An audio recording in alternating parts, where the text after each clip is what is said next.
I'm Unique Ngakwe, and this is Good Morning Football.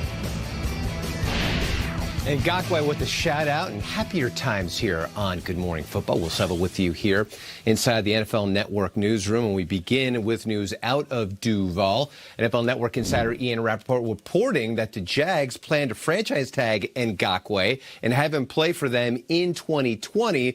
But one problem here. The star defensive end announced his desire to play elsewhere via social media on Monday. Ngakwe posted on Twitter and Instagram, quote, "The Jaguars are aware I no longer have interest in signing a long-term contract in Jacksonville. Duval, I love you and gave you guys everything I got. I'm thankful for the journey and look forward to continuing my career elsewhere." Ngakwe with 37.5 sacks in 4 seasons with the Jags. Highly productive player. Ian also reporting the Chargers would like to work out a multi-year deal with tight end Hunter Henry. If this doesn't happen, they're likely to franchise tag him. Under the franchise tag, he would get a significant bump in pay from his $1.2 million base salary. Henry had 55 catches for 652 yards and 5 touchdowns. Now, the Chargers want Henry, but veteran defensive tackle Dantari Poe is not feeling the love in Carolina. The Athletic reporting the Panthers are not expected to pick up Poe's 2020 option. Poe is recovering from surgery on a torn quad he suffered in Week 12. Before that, Poe had only missed 2 games in his previous 7 seasons. And according to reports, the Cowboys are expected to let Byron Jones test the open market when free agency opens March 18th. And the growing sense is that the Raiders have an interest in bringing him to Las Vegas, that according to the Las Vegas Review-Journal. The Raiders have more than $50 million to spend under the salary cap.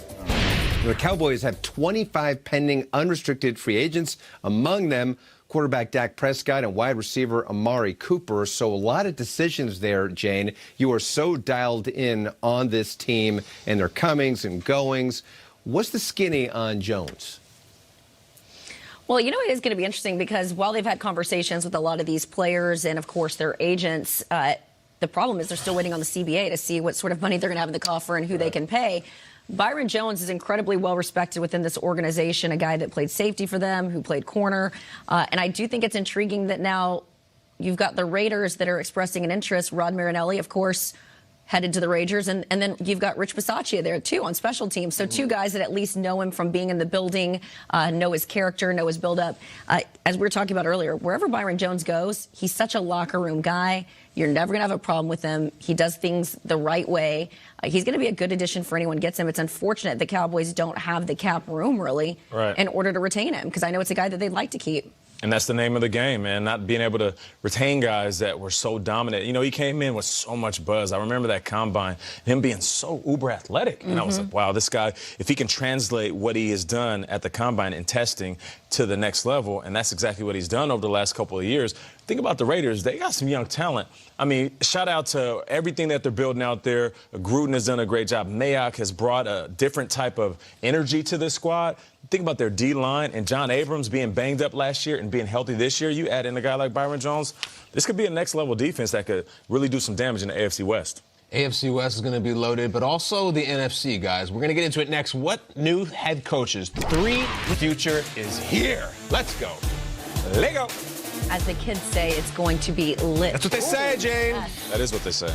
All right, time for all caps. All 32 teams' caps are here on the desk, which, by the way, some of these caps are fire. Awesome. Yeah, they really are. I sort of love the dad boat rope. You like that rope thing. Everybody likes the rope. It literally harkens back to my dad on a boat back, like, literally in the 80s. All right, so with the 2020 Scouting Combine in our rear view, we're going to grab the cap of the team that left Indy with the most to think about before the draft. Ooh. All right, so Nate, why don't you go first? Most to think about before the draft. Pick one that's lit. Pick one that slaps. All slaps. That's the cool thing to say. All right, go ahead, Nate. Slap. This dude slap.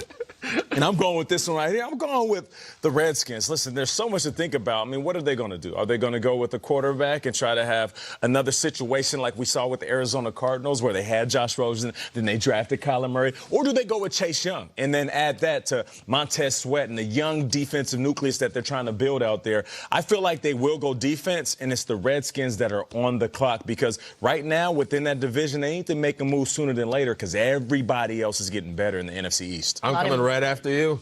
These are the brothers here. It's so cold in the D. Guess who comes next? Matty Pat and those Detroit Lions. What are they doing? I don't know. If Chase Young happens to be there, of course you get him. What if Tua is there at 3? Do they just trade him to the highest bidder? Do they take him? Are we doing a Jeff Okudah thing? Are we doing Isaiah? There's a million things Detroit could do. I always like Daniel Jeremiah says, the draft sort of starts with Detroit. I am in so cold in the D. What do you think, Jane? I'm glad you brought up Tua because I think Tua is going to affect a lot of teams. All right, we've talked about the Dolphins would love to get Tua there with the Redskins now possibly in play for a quarterback at 2. You've got the Lions, of course, at 3, Giants at 4. Could the Dolphins, who are at number 5, make some moves in the event to go get their quarterback? Yeah. So I think this has given them something to think about. Interestingly enough, if you think about it, there's only twice since the merger did 3 quarterbacks get taken in the first 4 overall selections. Can you guys name the year? No. A water cooler fact. No. 1999. Okay. Couch, McNabb, and Smith. Great. That was the Ricky Williams draft, Ezra and James. Yeah. Great draft. Wow. Tim All right. Couch, remember Yeah, that? of course. Number 1. It's like the first Tebow. Sort of. All right, what do we got here, Jane? All right, now let's talk about the free agency frenzy begins before you know it, and we'll have you covered right here on the NFL Network starting March 15th. So again, we already had the cap. We already talked about, obviously, what we're going to do to make the moves. Now we're going to talk a little bit about the team that makes the biggest move in free agency. Okay. Got it. All right. How about the New England Patriots? I know we just got that. Put this hat on. Not me. Don't look at me. I do the one-hinger. I know you do. You got the big brain. All right, so I'm going with the Patriots. I mean, and it's not just about going and getting guys from the outside in. How about the guys they already have on their roster? Tom Brady, that's number 1. Devin McCourty. How about Jamie Collins? What about the best special teams player of all time, Matthew Slater? Is a free agent. That's the GOAT. It's like you can't have a Patriots team without Matthew Slater being on the roster. And I know there's other individuals that are sitting there waiting, trying to figure out if the Patriots will snag them. And I know a lot of guys want money, but like I've always said, if I could talk to young Nate Burleson, who went through free agency 3 times, I would say, you know what? It's not always about the money. It could be about the legacy. So consider the free agents that are out there that are sitting back saying, man, I hope the Patriots call me. Maybe Teddy Bridgewater's hoping the Patriots call. I'll take a discount to go there. You know, guys like Amari Cooper that are hoping that the Patriots call. I know A.J. Green has a situation going on with the Cincinnati Bengals, but you just hope that the Patriots call. I feel like there's a lot of individuals that want that ring or at least a chance to get it versus going and get money elsewhere. Cooper, New England would be intriguing. Do you like Cooper, New England? I'm gonna retort to that. There's a team, and also in the AFC East, that has $82 million to spend, and that's a lot of money to pay some bills. Let's go right here. I don't know if you know this team. They were in the playoffs last year. They happened to be in the same division as the Patriots, and there was a sense last year in the middle of the season as the Bills were surging that at the trade deadline they might make that killer move that get us over the top, beat New England move. They didn't make it. I want Amari Cooper in Buffalo. I want him bad. I don't know, Jane, you know a little bit about his personality. It's a little unique. The market's a little unique. He's not the guy who needs the bright lights necessarily. And he and Josh Allen running bombs up and down the field. This is the empire move, as Heisenberg would say. This is the Patriots are washed up move. The Jets aren't going to be the thing. This is our division move. I would love to see a big, bold, dynamic splash by Buffalo, who doesn't always make a lot. They have the money. They do have the money. They got John Brown. They got Josh Allen. They got running back. They got everything. I want a superstar, and I think number 19 in Buffalo would be awesome. And it worked for Cole Beasley. Who I got him too. Yeah. You're right. There'd be like a reunion, Jane. All right. Well, I got to say the Cowboys. So, you know, obviously Dak Prescott's going to be one of their biggest. This one is a little bit tight too. Okay. All right. Looks tight as well. Okay.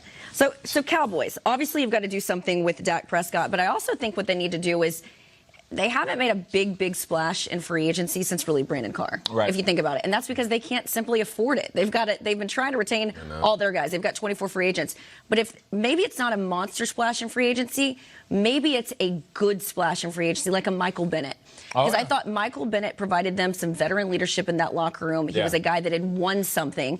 And then there was some frustration there because he knows what it's like to have that winning mentality. I mean, when you look at this team, just their records, 2-6 last year versus team with winning records. They went 8-8. The chemistry was off. The locker room dynamic wasn't the way that it was in the years past. I think they need to make some move to bring in a guy that can give them a little stability. Yeah, I like Sometimes that. they don't need the monster splash, right? Yeah. Just a little Greg Louganis tiny splash. It works. Okay, what else we got? All right, Let's what wrap else we this got? thing. All right, well, it's never too early to start talking about the draft. And after what you saw at the Combine, we're now going to grab the cap of the team that we want to see make a big trade-up in the draft. Okay, I'm going with the Panthers. And they say trades rule everything around me. And Matt Rule has an opportunity with the number 7 pick, and I believe they have number 38 as well, or number 38.